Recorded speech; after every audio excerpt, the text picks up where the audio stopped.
건축 변호사 구두 계약으로 진행된 하도급 분쟁에서 다양한 분야의 전문가들이 모여 하나의 건설 공사를 완성해내는 과정은 어려움이 있을 수밖에 없습니다. 실제로 건설 현장에서는 크고 작은 분쟁이 많이 발생합니다. 공사대금, 하도급, 하자 보수 등 다양한 이유로 갈등이 번져 건축 변호사를 찾게 됩니다. 특히 계약한 내용대로 공사를 완성하거나 부실 공사 등을 주장하면서 공사대금을 지불하지 않거나 구두 계약으로 진행되는 하도급 관계에서 보수 지급이 이루어지지 않는 등의 상황에서 벌어지는 분쟁이 빈번히 발생하고 있습니다. 건축 변호사의 조력을 받아서 하도급 공사대금 소송에서 승소한 S씨의 사례를 소개해드리겠습니다. S씨는 경량 칸막이 시공업체를 운영하고 있었습니다. 그러던 중 건설회사 T로부터 경량 칸막이 공사를 수주하여 진행하게 되면서 건축 분쟁에 휘말리게 됩니다. 하도급 계약의 관행상 계약서 없이 구두 계약으로 공사가 시작되었습니다. 하도급 의뢰를 받을 당시 구두로 협의한 공사 내용에서 추가되는 공사 부분에 대해서는 상호 협의하여 추후에 대금을 지급받기로 약속하였다고 합니다. 건축 현장에선 예기치 않은 변수가 많다 보니 상호 간 명시적인 합의 없이도 공사가 진행되는 경우도 많기 때문에 S씨는 이때까지만 해도 분쟁으로 번져 건축 변호사를 찾게 될 줄은 몰랐다고 합니다. 경량 칸막이 공사를 발주한 T회사는 규모가 크고 자본금도 충분한 건설회사였기에 S씨로서는 의심을 하기 어려웠습니다. 코로나 시국 이후 시공을 의뢰하는 업체가 많아지다 보니 바쁜 상황이었지만 T회사에서 수주한 공사에 상당한 노력과 정성을 들였다고 합니다. 그런데 신뢰를 바탕으로 하였던 관계는 얼마 지나지 않아 금이 가게 됩니다. S씨는 T회사로부터 처음 발주받은 내용대로 경량 칸막이 공사를 완료했으며 공사 현장에서 추가적으로 발생한 공사 부분까지 완성하여 공사 대금을 청구하게 되는데요. 그러나 T회사는 이해할 수 없는 이유들을 들면서 S씨에게 공사 대금을 줄 수 없다고 답변한 것입니다. T회사의 이유는 이러하였는데요. 처음 발주할 당시 협의한 공사 내용과 다른 부분이 있어 그에 대한 추가 보수 공사를 하게 되었다는 것과 추가 공사 부분은 상호 협의 없이 진행된 부분이기 때문에 공사 대금을 지급할 수 없다는 것이었습니다. 그러면서 추가 보수에 들어가는 비용을 청구하지 않는 것만으로 다행이라고 생각하라는 T회사의 말에 S씨는 이런 것이 바로 갑질이라는 생각이 들었다고 합니다.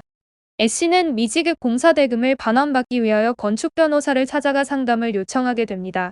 면밀한 상담 이후 건축 변호사는 법원에 하도급 공사 대금 청구 소송을 제기할 것을 권유하였습니다. 문제는 하도급 계약 당시 계약서를 작성하지 않고 구두로만 진행하였다는 점인데 S씨의 피해가 명백한 상황이라고 해도 건축 소송에서 당사자가 객관적인 증거 자료를 직접 제시하지 못한다면 당사자의 진술만으로는 승소하기는 어려운 것이었죠. 건축 변호사는 객관적인 증거 자료 수집을 위해 노력하게 되는데요.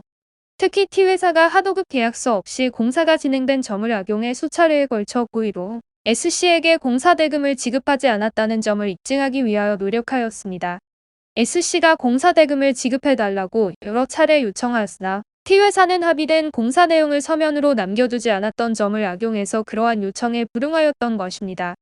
S씨가 그러한 통화 내용을 녹음해 두었던 것이 큰 도움이 되었습니다. 또한 건축 변호사는 건축 소송의 실무 경험을 살려 피해자 S씨의 진술만으로는 부족한 점에 대하여 사안과 관련된 다양한 사람들을 찾아 협조를 구하였습니다. 법정에선 증인의 진술은 강력한 입증 방법의 하나이기 때문에 관련된 많은 사람들의 진술은 S씨에게 상당히 유리하게 작용하였습니다.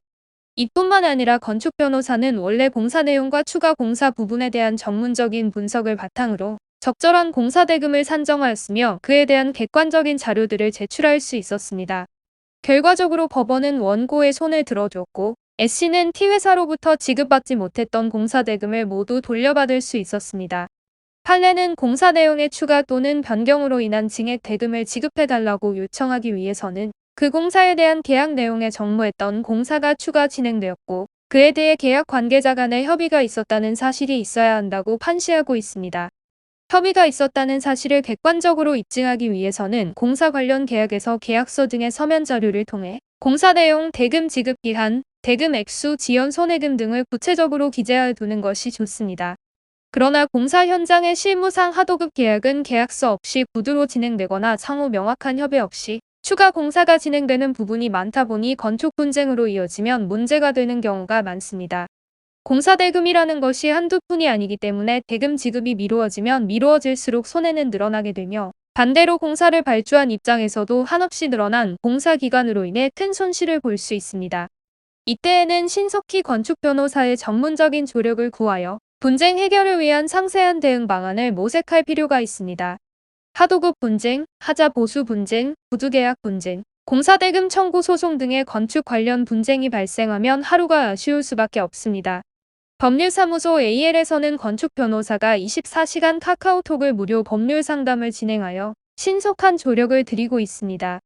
관련하여 도움이 필요하시거나 궁금하신 사항이 있는 분들은 언제든지 문의 주셔서 도움 받아보시길 바랍니다.